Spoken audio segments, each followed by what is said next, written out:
welcome to the Gig School podcast, sponsored by Sorrento Strategic Music.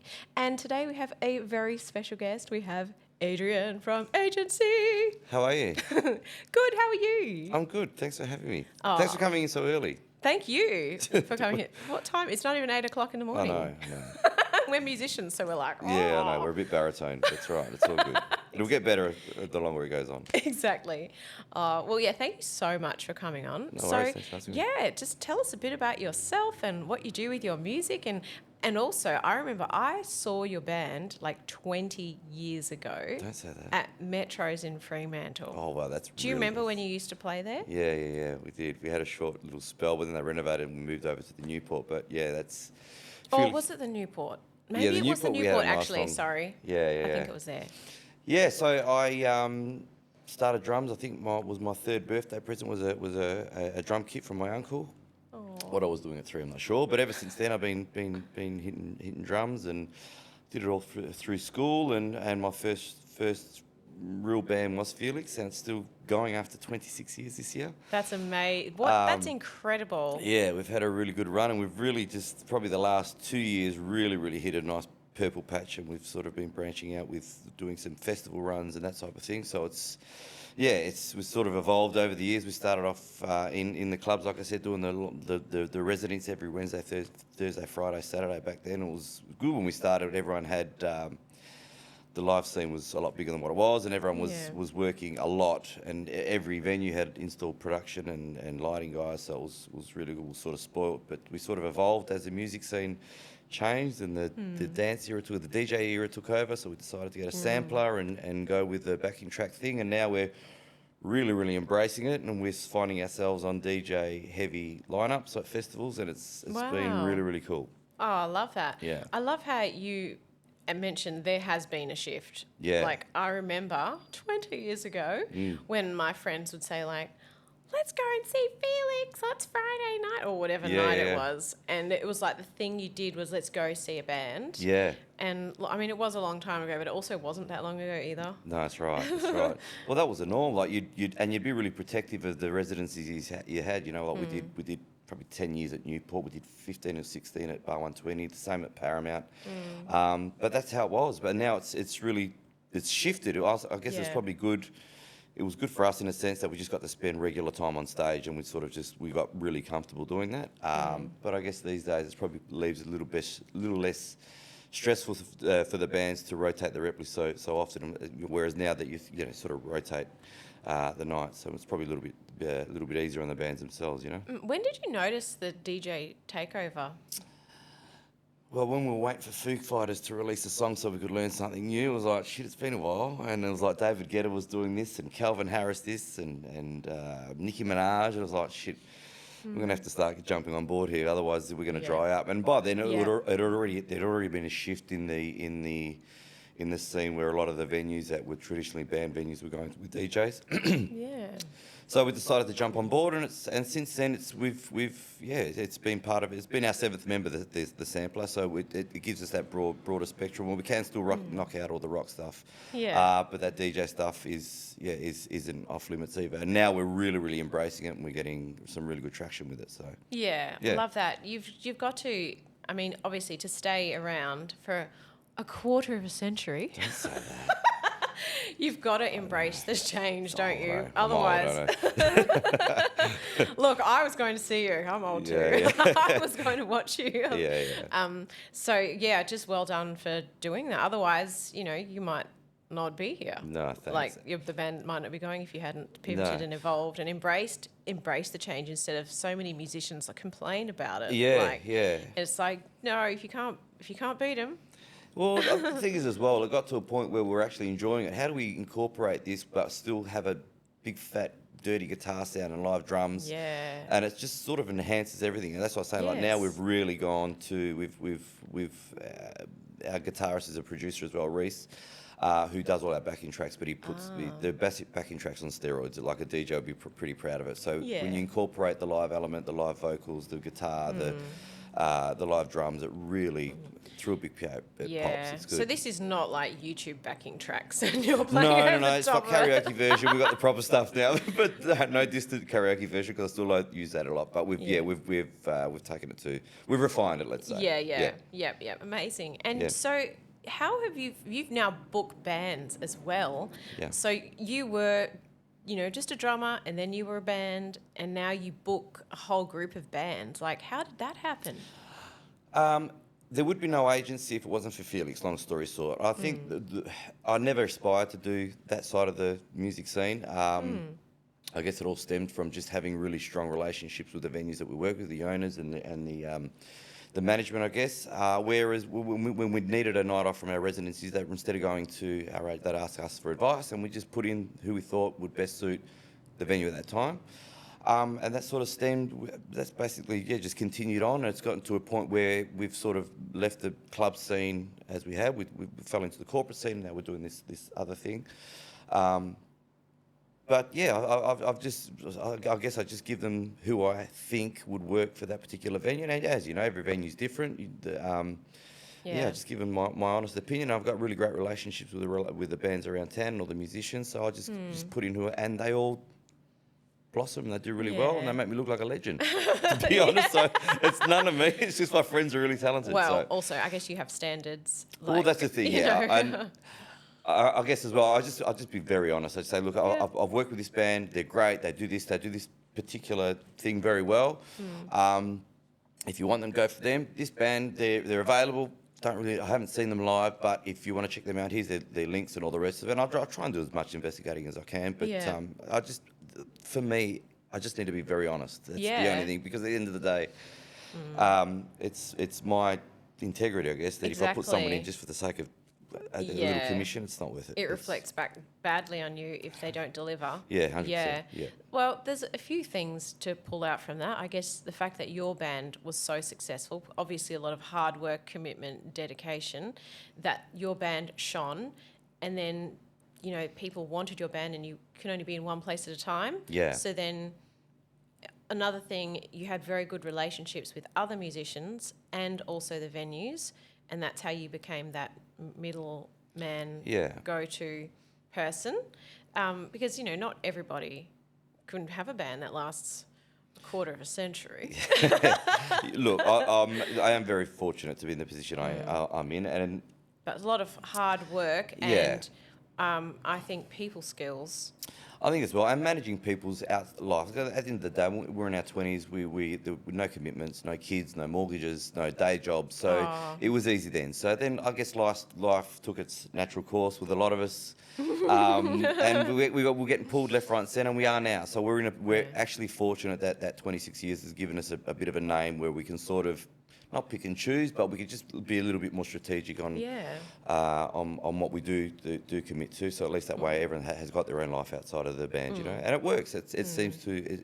It's difficult at times, but we make it work, so it's good. And I guess customers know, like, oh, that's that band. It's been around, forever. If you book them, it's going to be good. Yeah. And it's going to be relevant. And the good thing is that a lot of the people booking the corporate gigs that we perform at, or that approach we used to come to our just to knock around it.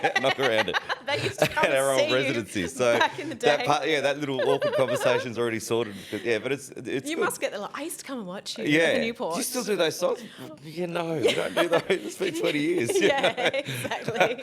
But no, it's been good. It makes it a lot easier just being in the game for so long with the one particular project. It's just because it's amazing. It's and can I ask, what do you think it is about your band that's made it stand the test of time? Obviously, you've already mentioned how when there was a trend, you embraced it. You're not, oh my gosh, those musos that are like, DJs, they're not real musicians and bring back the rock and roll and I'm not getting any gigs, and you're just like, oh my gosh. You've got to get with the times instead of complaining about it, isn't going to do anything. But apart from that, what do you think it is about you or a band? Because you're the band leader, I'm assuming? I've been in there from day dot. Myself and Rob, the keyboard player, have been there from day one. But even the girls, Jess has been there for 14 years, Vanessa 15 or 16, Jerry 13 years. So for us, the winning formula has always been when we have replaced a member, we've always gone for the best person rather than the best musician. Because if you don't click off Yes. stage, you spend only 2 hours on stage. Yeah. You might spend a lot of time in a rehearsal room. Yeah. So for us, we needed to have that click off stage, and it seems to have worked. That for us has been the formula. I'm not saying it works for everyone, That's excellent advice. but it really has. It really, and the thing is, especially now we go away, we might, for instance, we went to Melbourne to the Oktoberfest thing, the festival. Yeah.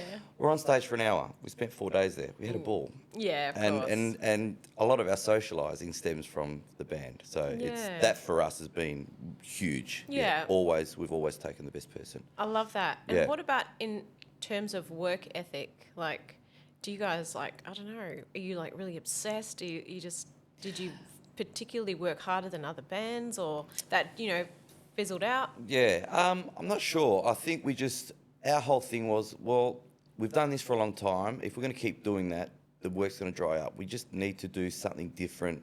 Not every 5 minutes, but you need to just keep moving a little bit. And my whole thing is, if you're not different, you're not standing out, you're not going to get... Yes. You just go into roll pool. You'll get gigs, but you'll be one of 10 gigs. Whereas if you stand out, you're going to... Be the first pick. 100%. You're going to appeal to a particular audience. And like we spoke the other day, I find that a lot of the well-known corporate bands, we're all very different in certain aspects, but we play the same gigs. And that's great, because year to year, they want some sort of variety. Yes. So Exactly. that's how, just try that be that little bit different, but don't jeopardise who you are as well. There's no point trying to be an R&B act when you're... A country singer. Italian heritage. There's no swagger here. We do what we do. Or never say never. Yeah. It could be one of your little things in the future to be a little bit different. We put it in there, but yeah. Oh, so when you are doing the festivals, because what's that big festival in Perth that you organise the bands for? Frothtown? Yes, Frothtown. Yeah, so that was essentially another spin-off from Felix. So again, I think we've done that for 6 years. Yeah. How many people go to Frothtown? It's quite a lot, isn't it? Over the 2 days, it's I don't know, 20-odd thousand. I guess 20,000 people. Yeah. Yeah, that's heaps. But it's sort of, the way they set it up is really cool. They break it up into 3 different sections. So the Saturday afternoon session is an all ages event. Yeah. But it's run by Bar Pop, who put on Ice Cream Factory as well. They're great people to work with. But the event itself's really cool. It's not like a normal Duftel festival that you go to, and it's not just a typical beer festival. It's just amalgamates. Yeah, it's a mixture. Yeah. And it's great fun to be a part of. And I've done that for 6 years. And again, it stems from Felix. Can you recommend anyone else? And I put 2 or 3 in, and they trusted me. And oh, now you're here you go. It's your job sort of now. Can you just do the live stage? Can you just do everything? No problem. I'll do that. Yeah. Oh, that's good great. fun. And you got to try, and there's 3 bands per session, so you got to try and think about you don't want the too much double up with rep lists. Yes. But in the same sense, you want everyone to shine and knock out their own bangers. So I try and put the middle band of each session to be slightly different. So I had an 80s glam rock band, then I had Claudia Tripp doing her country pop, then I had Kurt Carrera doing his R&B, hip hop type stuff in between the other bands, and it worked a treat. The lineup was awesome. I just sort of thought if I was in the crowd, I'd be pretty happy with that. Yeah, Lot lots of variety there. Yeah, and lots of talent. Yeah. So when you say good bands that you'd recommend, what would a band have to do or be to be seen by you or to be recommended by you? Like, if there's, I don't know, an up-and-coming band listening to this going, what could I do? How could I ever play at Frothtown one day? I think, like I said, for me, being different or being different in the sense that you just offer a slightly different approach to how you cover songs. Like, there's a million bands that do the same songs, but how do you perform them? Do you put your own little spin on them? I think there is a lot of validity in following the footsteps on how people got to certain areas. Just spending a whole heap of time on stage, getting used to different scenarios, playing to an empty crowd, because then playing to a full crowd is so much easier, But I think, following in those types of footsteps. But when you get to a certain point, you need to branch out and have your own identity, let's say. Yeah. And like I said, the more well-known bands in Perth have that. Yeah, they've got their own flavour, their own spin on it. Yeah. Yeah. So what are some things that you think specifically people could do to be a bit different? Like, what's there already a lot of? What do you think? Do you see there's any gaps? Or if someone did this kind of band, this would be good? Or do you feel like it's It's hard to put a finger on it because it's you want to stay true to yourself. Like for us, we did that whole club thing, and we're basically when we do a corporate gig, what we did at Oktoberfest, we did a telethon ball, and we're like, it's going to be too much, and they loved it. Yeah, it was fine. It was just, but that's us. We spent 90% of our time in clubs, and we just bought that, refined it, and we bring that to the corporate scene. So I just think you got to be comfortable what you're doing, and it's got to come natural to a certain degree. So and that usually is there's some sort of individuality about that. It's no one's like you, put it that way. Yeah, I love that. But just saying I'm going to go see that band, I'm going to knock out every song exactly the same. I'm going to cover how they do it. It's great, but it's not going to be the recipe for success. Yeah. And did you ever think when you were learning drums or when you were in school that this would be part of your career and that it would be a lifelong thing, or did you ever have doubts about that, or were you always just like, no, this is going to be a thing for me? I just really enjoyed playing drums. I think there was never any moment in my life where I thought I'm gonna give this up ever. And even now, like I don't mind a week off, 2 weeks off, and it's like the third week I'm getting the itch again. Yeah. like Felix, for instance, on 6 weeks off. So I thought let's just go smash out 15 tuck shop gigs with at Fringe. With So Fringe. so that's just So for me, not playing is not an option. Put it that way.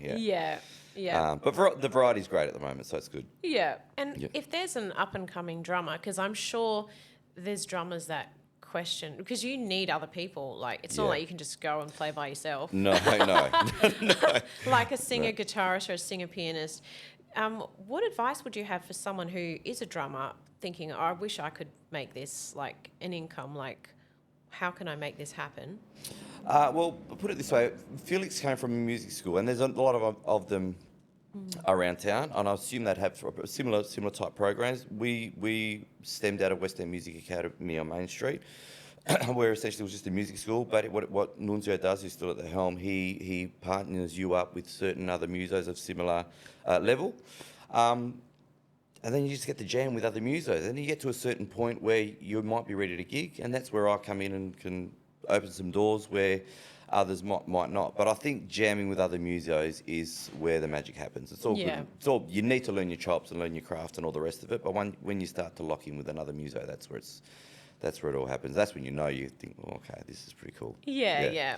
So, I think for drummers, it's actually a lot more extra work than probably, say, a singer-guitarist. Because it's a lot more work. And all the stuff you have to bring. Yeah, I know. My gosh, all the bags, all the drums. Like, it's not like, oh, here's my guitar case. No.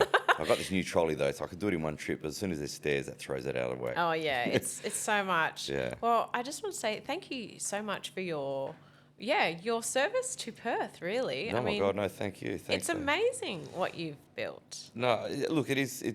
And you don't get to really reflect on it, but when you asked me to come on, I was like, shit, I have been doing this for a while now. You're like, it's been a quarter of a century. Far out. Yeah, no, but no, and you know what, if I didn't love it so much, I wouldn't continue, because like I said, it does get hard, and your kids will pull you to that, they need your attention, and so does your day job and no, and kids, other things. The drums are here, you have to wait.